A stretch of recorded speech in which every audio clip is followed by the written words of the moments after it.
Hello Rohan. इस video में हम लोग बात करने वाले हैं तेल्हाड़ा टीले की खुदाई में जो 16 अभिलेख मिले हैं। उन्होंने कई राज्य खोले हैं, तो उसके बारे में हम लोग यहाँ पे देखते हैं।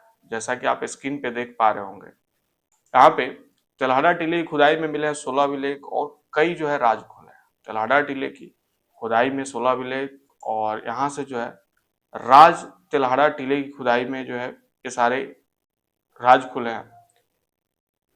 तेल्हाड़ा टीले की खुदाई में 6ठी से 12वीं सदी तक श्री प्रथम शिवपुर और महाविहार के नाम से तेल्हाड़ा था प्रसिद्ध। चार चार पोलों की लंदन और लखनऊ में कराई गई थी कार्बन डेटिंग। नालंदा महाविहार से गहरा था संबंध और अध्यापकों का होता था आदान प्रदान। महान पंथ रहते थे बौद्ध भिक्षु, पांडुलिपियों का भी नालंदा महाविहार से करते थे। श्री प्रथम शिवपुर महाविहार में प्रज्ञा सेन करते थे निवास और तेल्हाड़ा टीले की खुदाई करते थे बिहार शरीफ कार्यालय नवादा आशुतोष आर। विश्व में बहुत कम ही गांव ऐसे हैं जिनके अस्तित्व में साक्ष्य 10वीं सदी ईसा पूर्व से लेकर वर्तमान तक हो। तेल्हाड़ा जो है पुराना नाम जिसका तिलाधक या तिलढक तिलशिखा आदि के नाम से ऐसे गांवों में शुमार है। यहाँ में प्राचीन टीले की खुदाओं ने स्थल की ऐतिहासिक को उजागर किया। वहीं बौद्ध महाविहार के इतिहास में कई नए अध्याय जुड़ने को आतुर है। टीले की खुदाई में 16 प्राचीन अभिलेख मिले हैं। ये 6ठी से 12वीं सदी के हैं और अभिलेखों से यह साबित हुआ है कि 8वीं से 9वीं सदी में इस स्थल का नाम श्री प्रथम शिवपुर महाविहार था। यहाँ उस समय के महान शिक्षाविद प्रज्ञा सेन समेत महायान पंथ के बौद्ध भिक्षु रहते थे। इनका नालंदा महाविहार प्राचीन नालंदा विश्वविद्यालय से गहरा लगाव था। पांडुलिपियों के साथ ही अध्यापकों का आदान प्रदान करते थे। बर्मा और नागरी लिपियों में खुदे अभिलेख कलकत्ता विश्वविद्यालय के अध्यापक प्रो रजत सान्याल और वाराणसी हिंदू विश्वविद्यालय के डॉक्टर सीताराम दुबे द्वारा अभिलेख को अलग पढ़वाया गया। दोनों ने एक ही तरह की रिपोर्ट सौंपी। कैसे हुआ कालखंड का निर्धारण? तो खुदाई में मिले चार चार कोलों में से एक को लंदन को 3 को लखनऊ की प्रयोगशाला में भेजकर कार्बन डेटिंग कराई गई। दोनों प्रयोगशालाओं की रिपोर्ट से स्पष्ट हुआ है कि ये अवशेष 6ठी से 12वीं शताब्दी के। खुदाई में एक मोहर मिली, इसमें धर्म चक्र के दोनों ओर हिरण। मोहर इस बात को साबित करती है कि यह स्थल बौद्ध भिक्षुओं का निवास स्थल रहा। इस तरह की मोहरें नालंदा विश्वविद्यालय की खुदाई में भी मिली।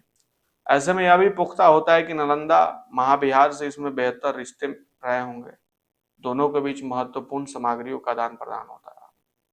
गांव के पूर्वी छोर पर भी होती रहेगी खुदाई। खुदाई का नेतृत्व कर रहे डॉक्टर विजय चौधरी ने बताया कि तेल्हाड़ा गांव के पूर्वी छोर पर भी खुदाई करके जरूरत महसूस की गई। तेल्हाड़ा के अध्ययन में पुरातत्ववेत्ता और योजना समन्वयक डॉक्टर अरुण कुमार सहायक, पुरातत्वविद डॉक्टर आईसी राय और शोध सहायक डॉक्टर अमित रंजन, रविंद्र जोशी, अजय चक्रकाल का महत्वपूर्ण योगदान था।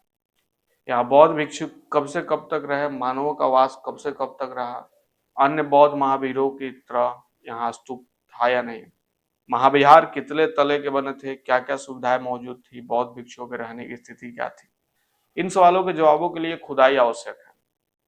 मानवीय सभ्यताओं का विकास से जुड़े अवशेषों से मिलने स्टीले व संबंधित स्थलों की खुदाई की जाएगी ताकि जो है महाविहार की विस्तृत संरचना, वातावरणीय बदलाव आदि का अध्ययन संभव हो सके। डॉक्टर विजय चौधरी, कार्यकारी निदेशक, बिहार विरासत विकास समिति। मुख्यमंत्री नीतीश कुमार के आदेश पर तेल्हाड़ा टीले की खुदाई की जा रही है। अब तक मिले अवशेषों से तय हो गया है कि यह स्थल काफी महत्ता वाला रहा होगा। कुछ अंतराल के बाद फिर से खुदाई शुरू की गई। यह स्थल इतिहास में एक नया अध्याय जोड़ेगा। वंदना प्रेयसी, सचिव कला संस्कृति और युवा भाग। उसके बाद टूटने वाली उद्भव सेना है। संजय राउत आनंद फानंद में दिल्ली रवाना हुए और खबरें मिली कि राज्यसभा संसद जो है इसमें शामिल होंगे। उसके बाद तृणमूल कांग्रेस के बाद अब शिवसेना भी जल्द लोकसभा स्पीकर ओम बिरला से मुलाकात कर सकते हैं और ठाकरे गुट के कुछ सांसद डिप्टी सीएम एकनाथ शिंदे की पार्टी से भी जो है मिल सकते हैं। देश और दुनिया की हर चीजों पे जो है यहाँ पे बताई जाती है।